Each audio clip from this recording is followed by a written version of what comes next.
Mentor से हमेशा उम्मीद की जाती है कि मोटिवेशन वर्ड्स मिले। तो इन्होंने मेरे को एक डायरेक्शन दे दिया भाई आप इसी के बारे में जानो। ओके, हालांकि I won't take much of the time, just few minutes. जैसा कि फाइनल ईयर के स्टूडेंट बैठे हुए हैं, वीकली जो मैं सेशन लेता हूँ वो मेरे को सुनते हैं वीकली, तो वो ये भी सोच रहे हैं कि यार इस मौके पे भी आ गए हम बोलने के लिए। So I won't take that much of time. Let me tell you, तकरीबन I started my career as a management training. जो आप लोग आज बैठे हो ना, मैंने वहीं से शुरुआत करी, बीएससी एग्रीकल्चर गवर्नमेंट लिया और जॉब करी मैनेजमेंट ट्रेनिंग की, तो मैंने बीएससी एग्रीकल्चर करी और management training. So I started as a training and now continuing my profession as a trainer.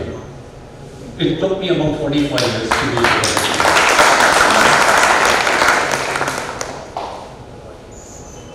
Parents ने जब एडमिशन कराया मेरा बीएससी एग्रीकल्चर, 3 यूनिवर्सिटी मानी हुई थी, PAU, HAU and Pantnagar university north में। Hindi speaking core area, Hindi speaking area से आता हूँ मैं, ग्वालियर मध्य प्रदेश। और मेरी एडमिशन पेरेंट्स ने कहा करा दी पंजाब में दिखाना है पीएयू। सब जगह मैंने पंजाबी लोग देखे, सिख लोग देखे, पंजाबी का एक शब्द नहीं आता था। महीने 2 महीने निकालने के बाद विडंबना मेरी ये थी कि मैं पंजाबी सीखूं तो कैसे सीखूं, ये मेरे लिए एक चुनौती थी।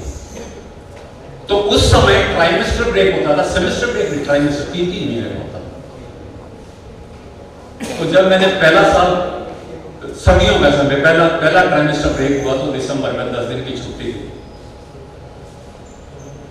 तो ट्राइमेस्टर ब्रेक जैसे ही हुआ, 3 बजे उस समय फ्लाइट में ट्रेन चलती थी, वो पकड़नी थी मेरे को और दिल्ली आके अपने घर जाना। बस स्टैंड पहुंचा। बस स्टैंड पहुंचने के बाद मैंने ये देखा कि जितनी भी बसें वहां खड़ी थी सब पर पंजाबी और गुरमुखी में लिखा हुआ था। और मुझे पंजाबी वैसे नहीं आती थी क्योंकि मेरा अवसर पहला था वहां पहुंचने का। तो एक बुजुर्ग वहां पर बुजुर्ग एक सरदार जी खड़े हुए थे। मैंने कहा बेहतर ही इनसे पूछ लूं।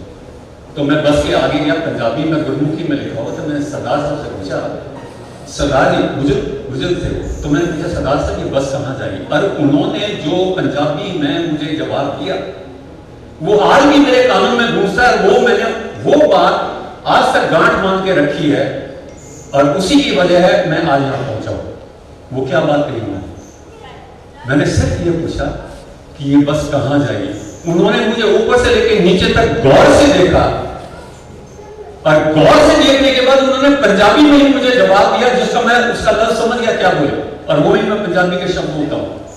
कहता है वेखन से तो पढ़ा लिखा लग रहा है, आप नहीं पढ़ सकता? आप देखने में तो पढ़े लिखे लगते हो, खुद नहीं पढ़ सकते? क्या लिखा है? वो दिन नाराज दिन मैंने सोचा पढ़ना तो जरूर है, अब मैं लोगों को पढ़ाऊंगा भी अपनी पढ़ाई पूरी करने के बाद।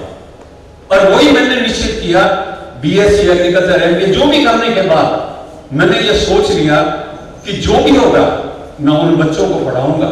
समर सेशन में कुछ बच्चों को पढ़ाया करता हूं, समर सेशन में। तो कहने का मेरे लिए तात्पर्य है वो दिन और आज दिन, आज मैं 5 भाषाएं जानता हूं, 5 भाषाएं जानता हूं। जहां भी जाता हूं मैं किसान की भाषा में बात करता हूं।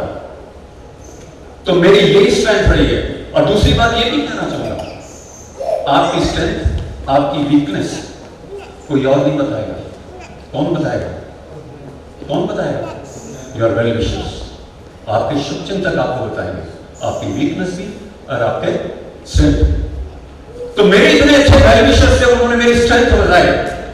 और उस ऑर्गेनाइजेशन में सिपाही, जिसके अंदर मैंने करीबन 22 साल काम किया, जो सिंजेंट आकृति के नाम से जाने जाते, 22 साल काम।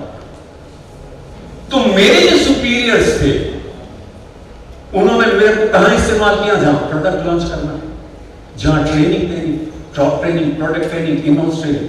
फिर मुझे अपना पता लगने लगा कि मेरी स्ट्रेंथ क्या है, और उन्होंने मुझे इसी हिसाब से इस्तेमाल किया। तो मेरा कहने का यह तात्पर्य, आपके अंदर स्ट्रेंथ भी है, पर आप अपनी हमेशा ये करो कि आप अपनी स्ट्रेंथ पे खेलो, स्ट्रेंथ पे काम करो, वीकनेस अपने आप पीछे रह जाएगी। So that's last word from my side कि keep always your strength ahead.